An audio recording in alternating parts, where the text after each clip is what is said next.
Bonjour, je vous retrouve pour cette vidéo qui fait suite à celle que j'ai faite sur la mort et qui va concerner là plus spécifiquement la mort d'un proche. Comment est-ce que nous pouvons bien faire face à la mort d'un être cher? Alors, tout d'abord, bien sûr que je disais que nous avons deux parties en nous, l'ego et le soi. Je vais revenir sur ces notions. Mais il est évident que même si nous sommes composés d'un être spirituel, nous sommes aussi, c'est notre condition d'être humain, composés d'un corps qui a des sensations, ressent des émotions et qui peut être effectivement relié très fortement à notre ego aussi. Donc ce que je veux dire, c'est qu'il est tout à fait normal d'avoir des émotions douloureuses lorsque nous perdons un être cher. C'est une sensation corporelle que nous avons, une douleur aussi psychique parce que nous savons que nous ne verrons plus la personne aimée, que nous ne pourrons plus la toucher, que nous ne pourrons plus parler avec elle, échanger, partager. Donc évidemment que tout cela va créer de la douleur.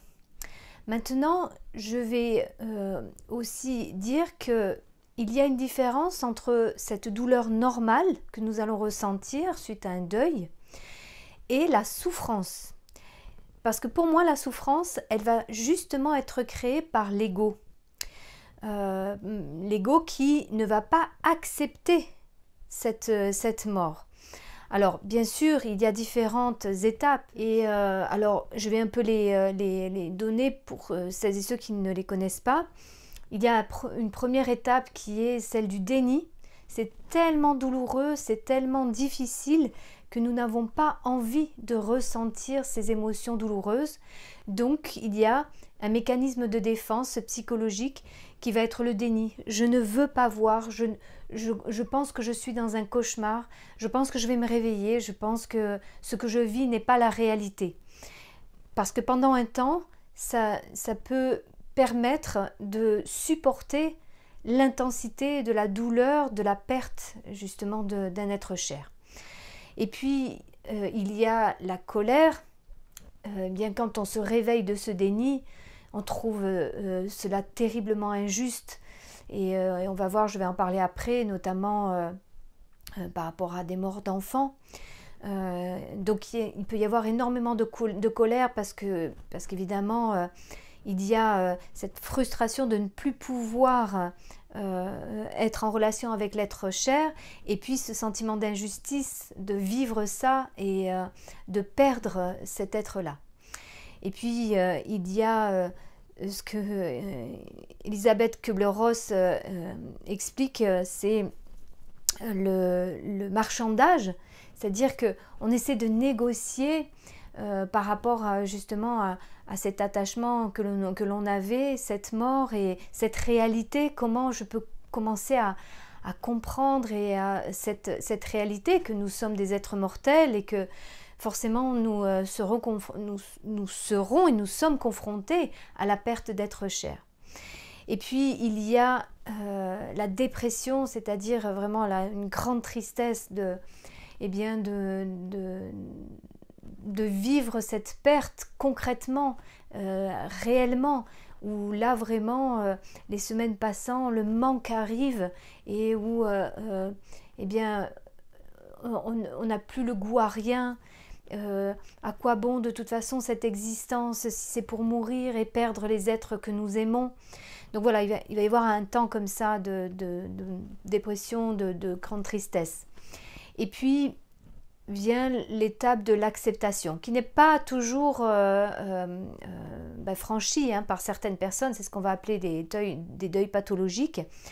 Donc il y a cette dernière étape qui est l'acceptation de notre condition d'être humain, qu'effectivement nous sommes mortels. En tout cas, il y a une partie de nous qui est mortelle. Et puis ce détachement progressif et cette acceptation de vivre et de continuer sa vie malgré le départ justement de cet être cher. Alors, ces étapes ont été décrites dans cet ordre-là, mais les expériences des personnes qui accompagnent dans le deuil se rendent compte que ce n'est pas systématiquement dans cet ordre-là. Il peut y avoir de la tristesse avant, de la colère après, mais en tout cas, le processus de deuil va faire passer par toutes ces émotions, tous ces sentiments. Alors, pour ma part, qui est souvent accompagnée des personnes dans le deuil, ce qu'il est important, c'est de voir que il y a eh bien, cette partie de nous qui souffre et qui peut être amplifiée par notre ego, par cette partie-là qui est notre ego. Parce que, rappelez-vous, notre ego, lui, il ne supporte pas la frustration. Donc, perdre un être cher, c'est vivre fois 1000 très fortement cette frustration. Et donc, du coup, si je ne suis que dans cette partie-là, eh bien, ce ressenti avec des pensées qui vont amplifier l'émotion, eh bien, je risque effectivement d'être à ce moment-là dans la souffrance. C'est pour ça que je distingue bien l'émotion douloureuse qui est normale, que l'on ressent et qu'il est important d'accueillir. Et c'est pas toujours simple parce que depuis l'enfance, on a plutôt appris à mettre en place des stratégies pour ne surtout pas ressentir les émotions. Hein. Rappelez-vous, c'est notre système de survie et notre système de défense. Donc il y a bien cette différence entre l'émotion douloureuse et la souffrance qui va être générée par cette partie-là qu'est notre ego. Parce que cette partie-là ne va pas supporter de vivre sans la personne et va commencer à créer des pensées de refus où en fait je ne peux pas survivre à la mort de mon être cher, que la vie n'a plus de sens, que je ne serai jamais plus heureux ou heureuse dans ma vie sans cette personne. Enfin voilà, il va y avoir des pensées comme cela qui vont tourner et amplifier l'émotion douloureuse que nous vivons.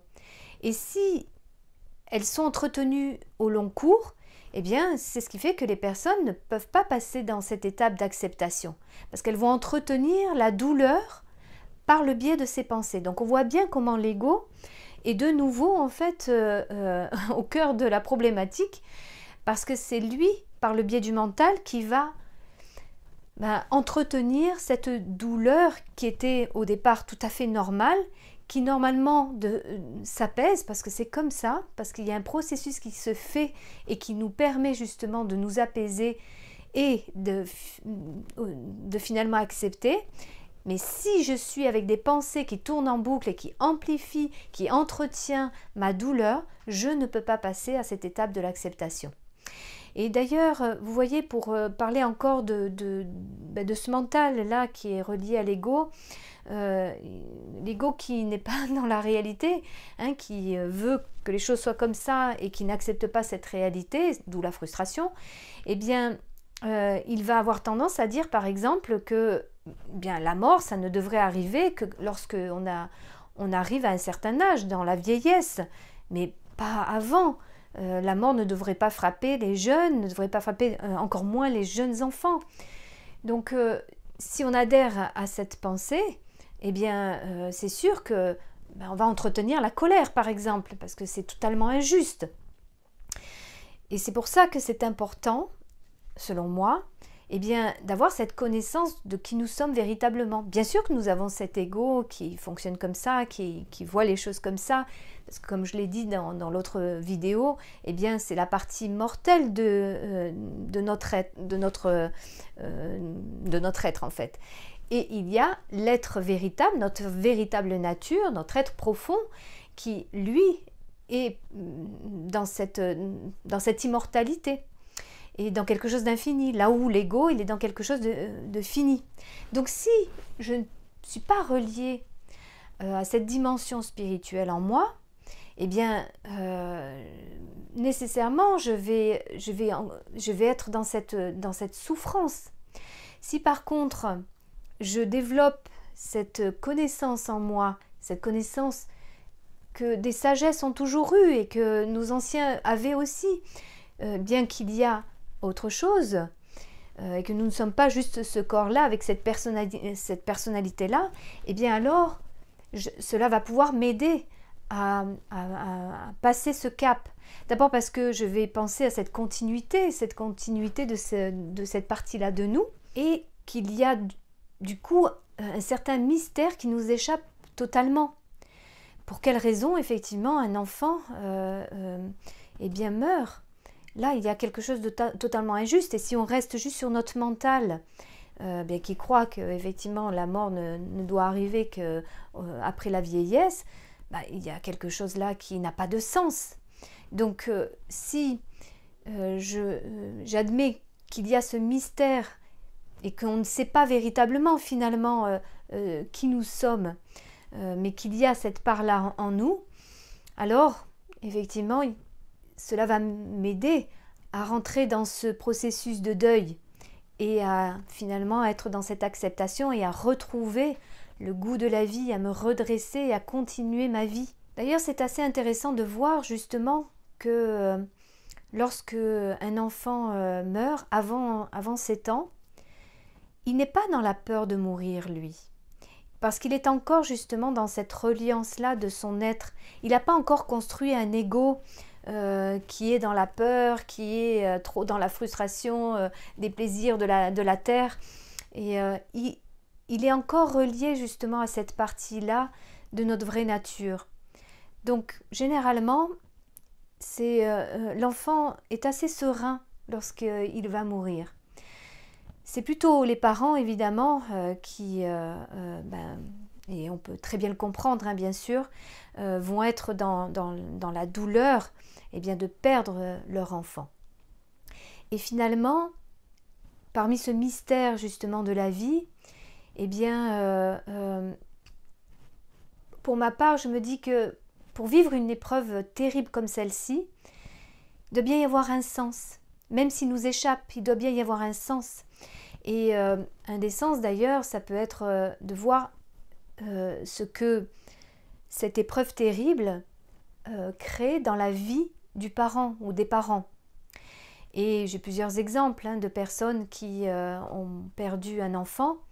Et j'ai bien vu que lorsque j'accompagnais des parents qui perdaient un enfant, eh bien, soit il y avait vraiment une coupure par rapport à ce monde spirituel et ils étaient bien évidemment dévastés dans une souffrance terrible, mais surtout ils n'arrivaient pas à se relever.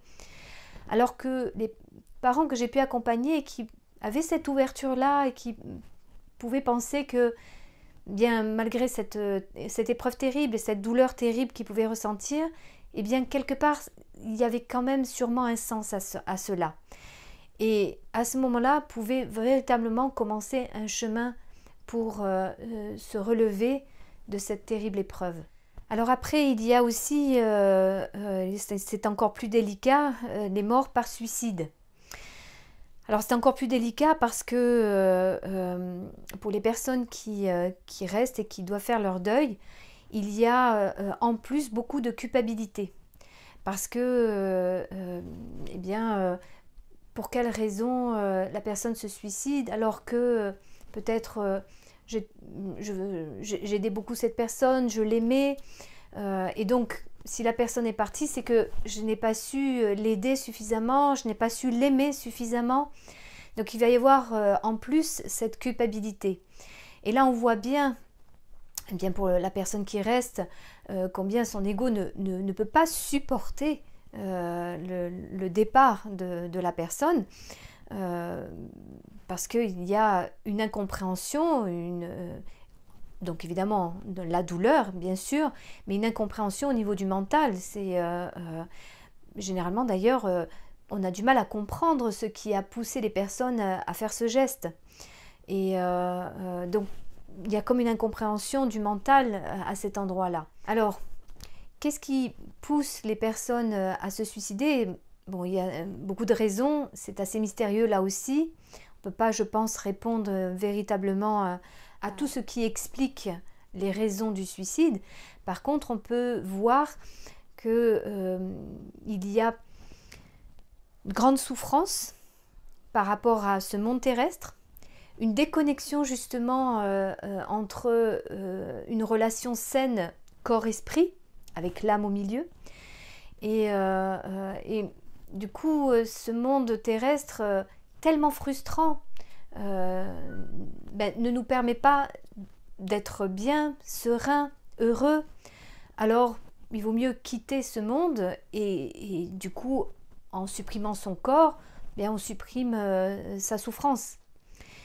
Et il y a un autre aspect qui est aux antipodes, qui pourrait sembler être justement quelque chose relié à la spiritualité. Ce sont les personnes qui vont penser au contraire que je veux retrouver ce monde spirituel parce que la vie de toute façon telle qu'elle est, c'est le chaos, moi j'ai rien à faire sur cette terre, donc autant que je parte.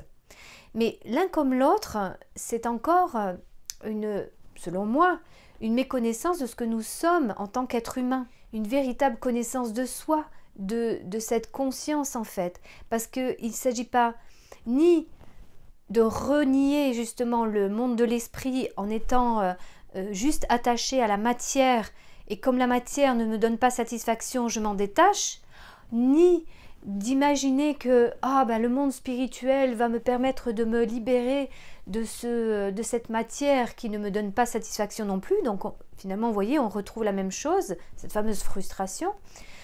Il s'agit plutôt d'être dans l'équilibre, c'est-à-dire comment je peux mettre de l'esprit dans la matière. On pourrait imaginer que la personne, elle était lasse de la vie ou en colère par rapport à la vie, au monde, et donc elle veut quitter ce monde, mais alors qu'elle, en fait, elle est attachée à ce monde. Et c'est ça le paradoxe. C'est que si ce monde m'apportait toutes les joies et tout le bonheur, je n'aurais pas envie de quitter ce monde.